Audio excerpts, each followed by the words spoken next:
শরীফ ওসমান হাদির উপর সন্ত্রাসীরা গুলি করেছে।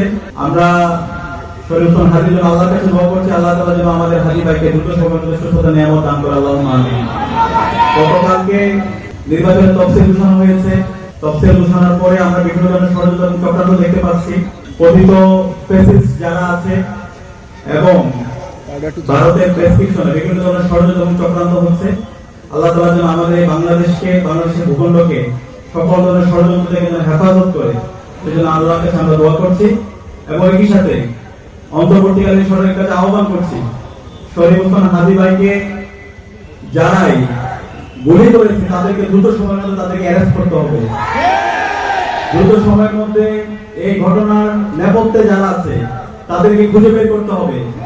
এটা অন্তর্বর্তীকালীন সরকারের দায়িত্ব, রাষ্ট্রের নাগরিকের নিরাপত্তা নিশ্চিত করা। 1 জুলাই বিপ্লবের পরে আমাদের নাগরিকরা যদি এখন পর্যন্ত নিরাপদ না হয়ে উঠতে পারে, আমরা নাগরিকদের জন্য যদি নিরাপত্তা নিশ্চিত করতে না পারি, তাহলে অন্তর্বর্তীকালীন সরকারের এটা বিশাল ব্যর্থতা। আমরা অনুরোধ করব এই ঘটনার সাথে যারা জড়িত আছে সন্ত্রাসীদেরকে দ্রুত সময়ের মধ্যে যেন আইডেন্টিফাই করা হয় এবং একই সাথে আমাদের হাদি ভাইয়ের সর্বোচ্চ চিকিৎসা যেন রাষ্ট্রের পক্ষ থেকে ব্যবস্থা করা হয়।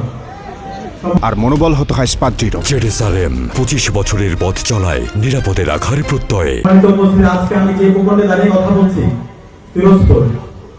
এই ফিরোজপুরের সাথে আমাদের আবেগ জড়িত।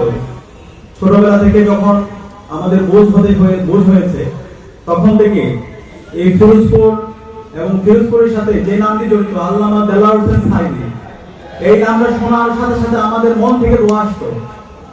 ছোটবেলা থেকে আমরা আমাদের নয়নের মনি কোরআনের পাখি আল্লামা দেলাওয়ার হোসেন সাঈদী হুজুরের নাম শুনে শুনে বড় হয়েছে।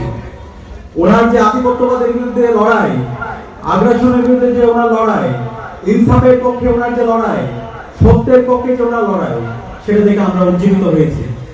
আমাদের যখন বোঝ হয়েছে, বোঝ হওয়ার পর থেকে আল্লামা দেলাওয়ার হোসেন সাঈদী হুজুরকে আমরা সরাসরি দেখতে পাইনি। যখন বোঝ হয়েছে তখন আমরা খুনি হাসিনা আমাদের হুজুরকে অন্যায়ভাবে তাকে বন্দী করে রেখেছিল। তখন আমাদের স্বপ্ন ছিল আমরা তরুণরা বেঁচে থাকতে আল্লামা দেলাওয়ার হোসেন সাঈদীকে এই খুনি হাসিনার কারাগারে আমরা থাকতে দিব না। এবং সেই আলোকে 2012 সালে, 13 সালে, 14 সালে, 15-16 সালে যতগুলো আন্দোলন হয়েছে, প্রতিটি আন্দোলনে আমরা গিয়েছিলাম।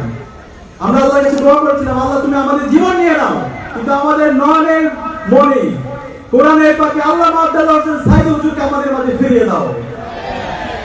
সেই সময় অসংখ্য আমাদের ভাই বোনরা শহীদ হয়েছে।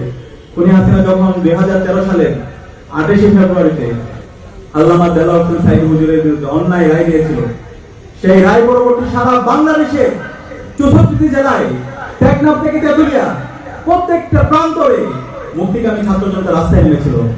একদিনে 200 এর অধিক আমাদের ভাই বোন শহীদ হয়েছিল। হাজার হাজার মুক্তিকামী ছাত্র জনতা গাজী হয়েছিল। এবং এর পরবর্তীতে বাংলাদেশে অসংখ্য আন্দোলন সংগ্রাম হয়েছে, লড়াই হয়েছে। এবং সেই আন্দোলন সংগ্রামগুলো আমরা সর্বাত্মকভাবে আমরা নেতৃত্ব দিয়েছিলাম। এবং আমরা আল্লামা দেলাওয়ার হোসেন সাঈদী হুজুরকে মুক্তি করার জন্য আমরা সবসময় রাজপথে লড়াই সংগ্রাম করেছিলাম।